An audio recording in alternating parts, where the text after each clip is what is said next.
आपको बता रहे हैं जहां देर रात टंकी पर लोग चढ़े हैं और उनसे समझाइश की गई है। 3 मांगों पर आश्वासन मिलने के बाद ही टंकी पर चढ़े लोग नीचे उतरे हैं।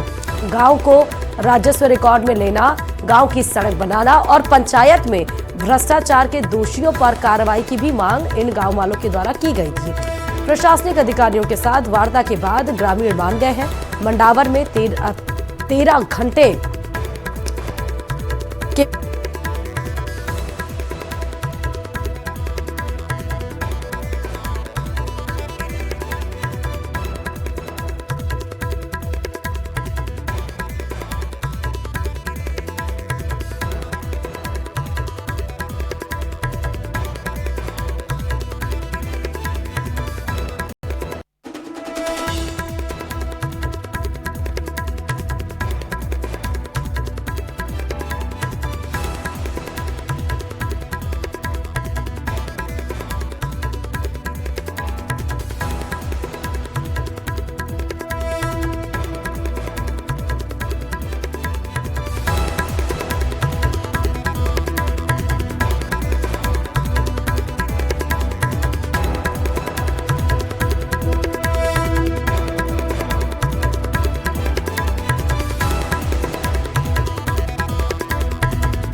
तो देर रात टंकी पर चढ़े लोगों से समझाइश की गई है। 3 मांगों पर आश्वासन मिलने के बाद 6 लोग जो टंकी पर चढ़े थे 13 घंटे से, वो नीचे उतर गए हैं।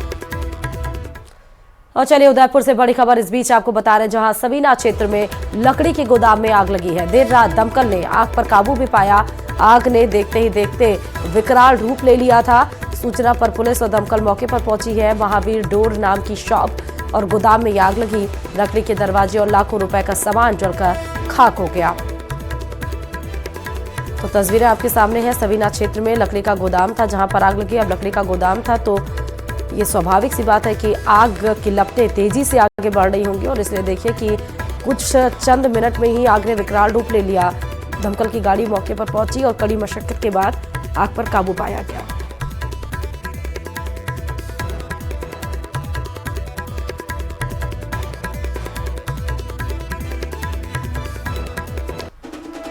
तो उदयपुर से ये बड़ी खबर है। सवीना क्षेत्र में लकड़ी का ये गोदाम था। हालांकि ये आग कैसे लगी फिलहाल अभी कारण स्पष्ट नहीं हो पाया है, लेकिन तस्वीरें देखकर आप अंदाजा लगा सकते हैं कि आग की लपटें काफी ज्यादा दूर तक फैली, काफी ऊंची ऊंची थी। हालांकि दमकल की गाड़ी मौके पर पहुंची और कड़ी मशक्कत के बाद लकड़ी के गोदाम में लगे आग पर काबू पाया गया।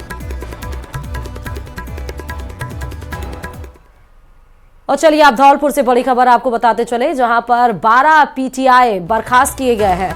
नियुक्त के 16 महीने के बाद से इनको बर्खास्त किया गया। फर्जी दस्तावेजों से नौकरी पाने के आरोप में कार्रवाई हुई है। 2022 में नियुक्तियों की जांच के बाद सच सामने आया। जिला शिक्षा अधिकारी माध्यमिक ने यह आदेश जारी किया है। तो 12 पीटीआई बर्खास्त किए गए हैं। ये भी बताया जा रहा है कि 2022 में इनकी नियुक्तियां हुई थी, लेकिन जब जांच की गई तो जो सच्चाई थी वो सामने आई है और उसके बाद एक बड़ा एक्शन लेते हुए जिला शिक्षा अधिकारी माध्यमिक ने यह आदेश जारी कर दिया है। और 2022 में जो नियुक्तियां हुई थी, जो सच सामने आया, नियुक्तियों के 16 महीने के बाद से इन सभी 12 पीटीआई को बर्खास्त कर दिया गया है। बताते चले कि फर्जी दस्तावेजों से नौकरी पाने के आरोप में ये कार्रवाई की गई है। तो डॉक्यूमेंट्स फर्जी लगाए गए थे नौकरी पाने के लिए और नौकरी तो पा गए, लेकिन उनको नहीं पता था कि जो डॉक्यूमेंट्स फर्जी लगा रहे हैं वो कार्रवाई भी हो सकती है। तो नौकरी तो पा गए और 12 महीने तक उन्होंने नौकरी को एंजॉय भी किया, लेकिन उसके बाद आप देखिए एक बड़ा एक्शन। अब उन्हें 12 जो पीटीआई हैं 16 महीने के बाद नौकरी के उनको बर्खास्त कर दिया गया है। बड़ा एक्शन लिया गया और ये बड़ा एक्शन जिला शिक्षा अधिकारी माध्यमिक ने लिया है। चूरू जिले की राजगढ़ तहसील के गांव ठिमाऊ बड़ी का लाल 24 वर्षीय सतीश कुमार स्वामी लद्दाख के द्रास ग्लेशियर में सोमवार को ड्यूटी के दौरान शहीद हो गया। सतीश कुमार स्वामी को मंगलवार को उनके पैतृक गांव में सैन्य सम्मान के साथ अंतिम विदाई दी जाएगी। शहीद सतीश स्वामी 5 गोरखा राइफल रेजिमेंट में नायक के पद पर तैनात थे। चूरू के लाल की शहादत की सूचना के बाद गांव में शोक ही फैल गई है। मुख्यमंत्री भजनलाल शर्मा ने भी देर रात सोशल मीडिया के जरिए शहीद को श्रद्धांजलि दी है। सेना के अधिकारियों से मिली जानकारी के मुताबिक पेट्रोलिंग के दौरान पहाड़ी से पैर फिसलने के कारण सतीश कुमार शहीद हो गए। शहीद की पार्थिव देह आज राजगढ़ के शहीद स्मारक पर पहुंचेगी।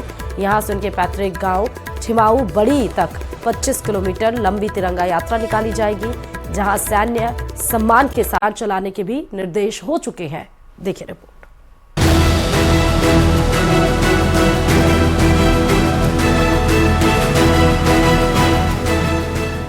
चुनाव देश की राजधानी दिल्ली का है, मगर हर रोज शोर बांग्लादेश का सुनाई दे रहा है। और मुंबई में सैफ अली खान पर हमला करने वाले शरीफुल इस्लाम शहजाद के बांग्लादेशी होने की खबरों के बाद तो आलम यह है कि बीच चुनाव खुद एलजी भी एक्शन में उतर आए हैं।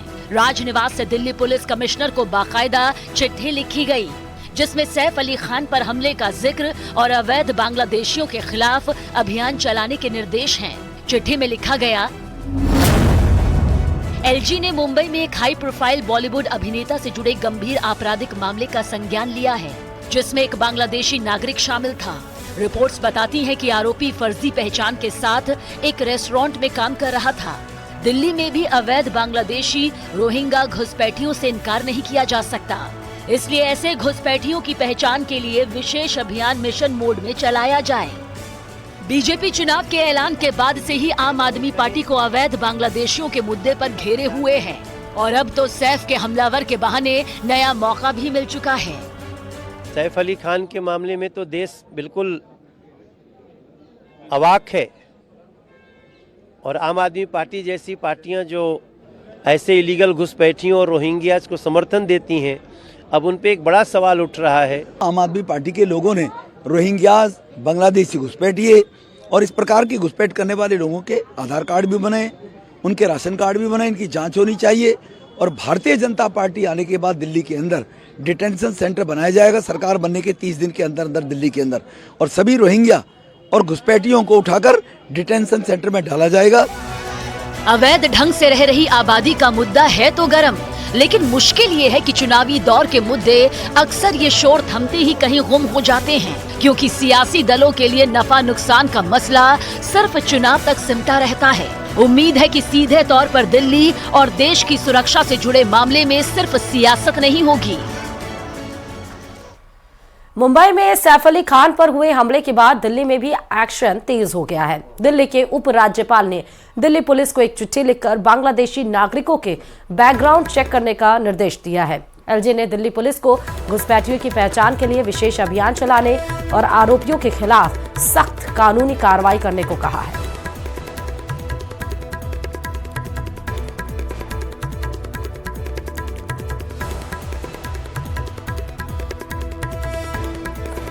तो बताते चले कि एक ही चरण में 70 सीटों पर दिल्ली पर विधानसभा चुनाव हो रहा है, लेकिन विधानसभा चुनाव में अब देखिए सैफ अली खान के ऊपर अटैक और बांग्लादेशी का कनेक्शन कितना तूल पकड़ता जा रहा है। खुद आरोपियों के खिलाफ कानूनी कार्रवाई का निर्देश यहां पर दिया गया है।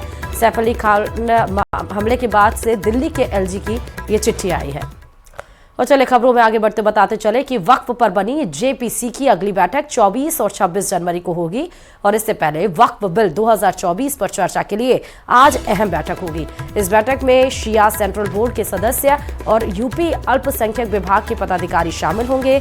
जेपीसी की मीटिंग में अध्यक्ष जगदम्बिका पाल और जेपीसी के अन्य सदस्य AIMIM सांसद असुद्दीन ओवैसी, आप सांसद संजय सिंह, एसपी सांसद यानी समाजवादी पार्टी सांसद मोहिबुल्लाह नदवी और अन्य सभी मौजूद रहेंगे। सुबह 10 बजे शिया सेंट्रल बोर्ड के सदस्यों के साथ और यूपी अल्पसंख्यक विभाग के पदाधिकारियों के साथ बैठक होगी।